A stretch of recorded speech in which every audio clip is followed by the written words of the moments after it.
of this. What about structured interviews? Have y'all done these? Structured interviews where the person just asks you a standard series of questions. You know, where do you expect to be in 5 years? Like, I don't know. Hopefully not working for you.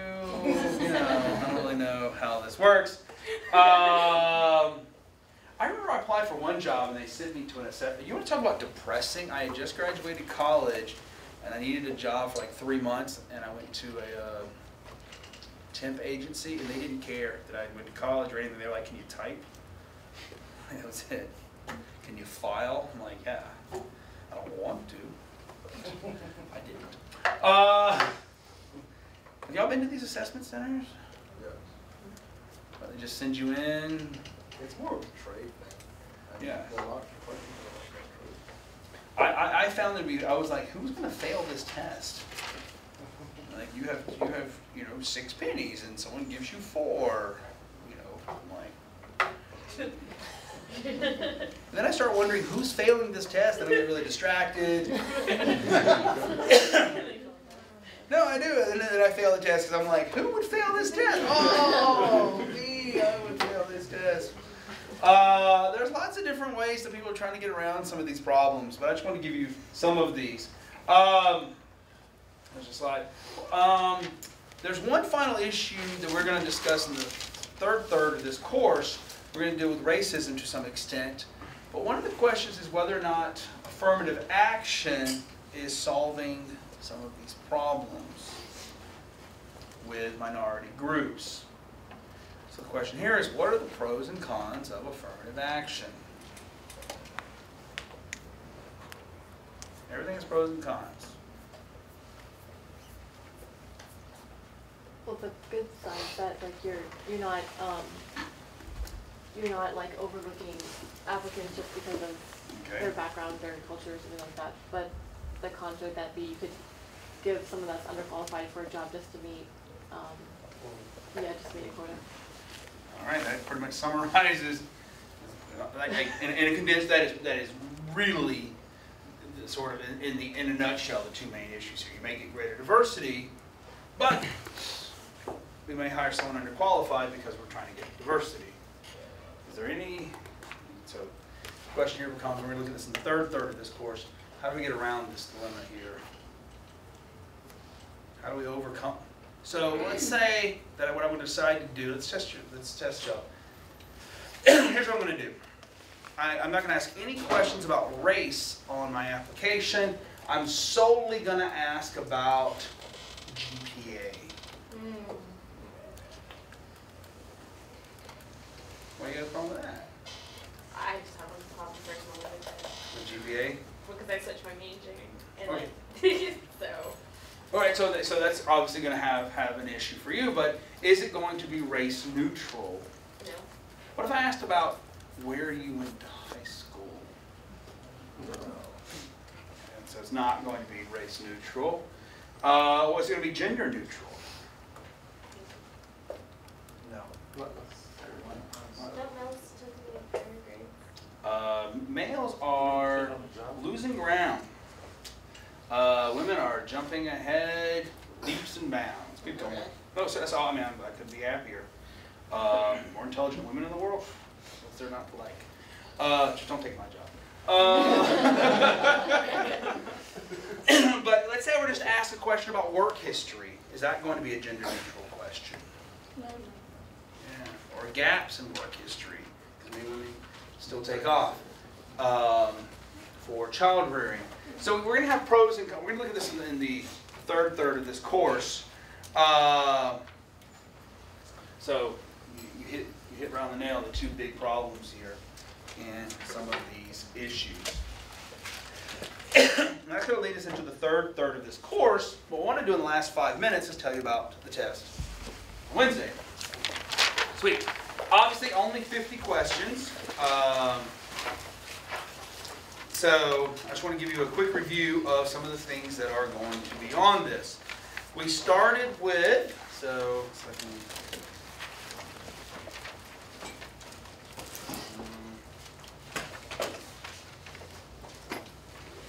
get this weird. Oh, good. Now it looks like I'm blind. All right, so we started with conformity. So who is the name here that we really got to know? So if I say conformity, you tell me who. Ash. Okay, we're going to, so I would know for your test the Ash conformity experiment. I would know what he did, what he found. So I would be very, very familiar. So Ash, though, led us naturally into a discussion of the bystander effect and diffusion of responsibility. Where, if you remember, what happens is that everybody in the group looks to everyone else to decide what to do. So it's basically an issue in conformity. So everyone's looking to everyone else. How do I break conformity?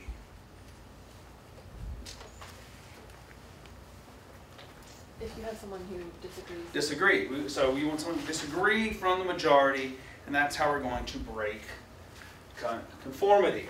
That's going to be our first one with Ash. Then we explored some ways that cultures socialize people in looking at cultural issues. So we looked at, why am I drawing a blank? Syncretism. There's the word I want. We looked at syncretism. We looked at reinforcements, punishments, legal issues on this. Why is that? You know what? Conformity. There's what I want. All right, diffusion of responsibility. Good. That was my next thing on my list. From that, we looked at incentives. What are incentives?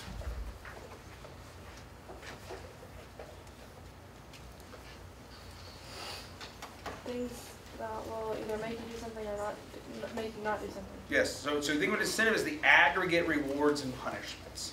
And overall, what are the rewards and what are the punishments? And society set these up in different situations. So we incentivize attending college under the promise of a better career. We incentivize not speeding by saying we're going to punish you. We also looked at authority. So whose name's associated with authority? So if Ash is conformity, Milgram. So we want to know Milgram's general methodology. What did he do? He shocked people, or said he was shocking people. We also want to know what are the variables that predict greater obedience. So we had the closer the authority figure was, the further away the victim was, right? The more clear the lines of authority were. We want to know the factors that predict obedience. Then we did an example of authority, conformity in looking at a social issue, namely how the books of the Christian scripture were picked. So we said the three major factors there were really conformity and authority. So I would be familiar with how these were picked. From there, we started in on cultures and status, and we saw that cultures tend to divide themselves into hierarchical groupings. And they can pick any trait at random, it seems, to do this. But they say this one's good, this one's bad. We looked at language and how this was done, right? We said people speak two forms of their language, and we called this... you got it right. Good. Diglossia, yeah, diglossia, two tongues, diglossia. So we looked at ways in which cultures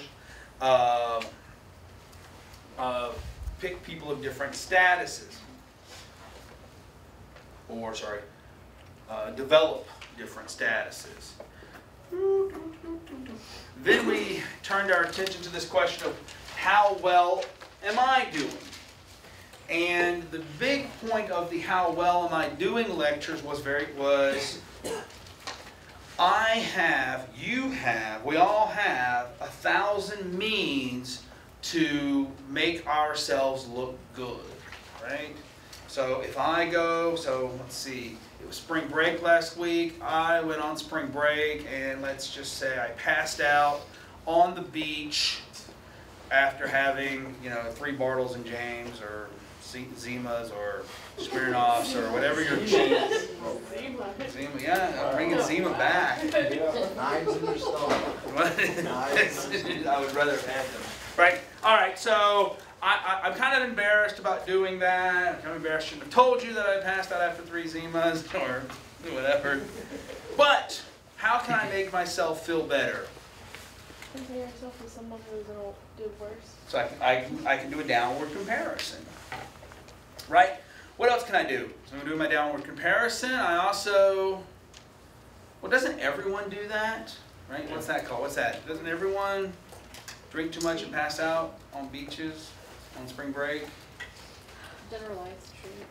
No, that's what it's generalized, but my bad things are common. Relative or something? What? False consensus effect. Yeah, false consent. It's the false consensus effect, right? Everyone does that. And besides, the next day I woke up and I went and fed manatees. Apparently I love the manatee in my example.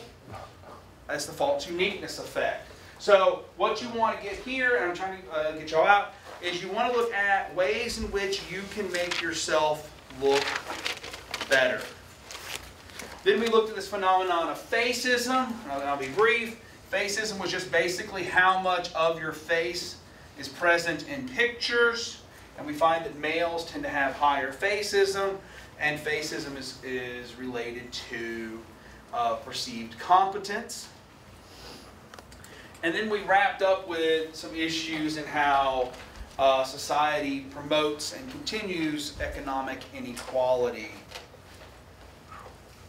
The test will be almost exclusively from the notes, which I hope are all online. Plan. I believe I put them there. Any questions? What about the chapters in the book? The chapters in the book fare more with the quizzes than with the test. It's sort of, the book gives this big picture, which I'm trying to fill in the questions. Are we going to have notes specific to like the poverty line numbers and stuff? But we know how the poverty line is constructed. Okay.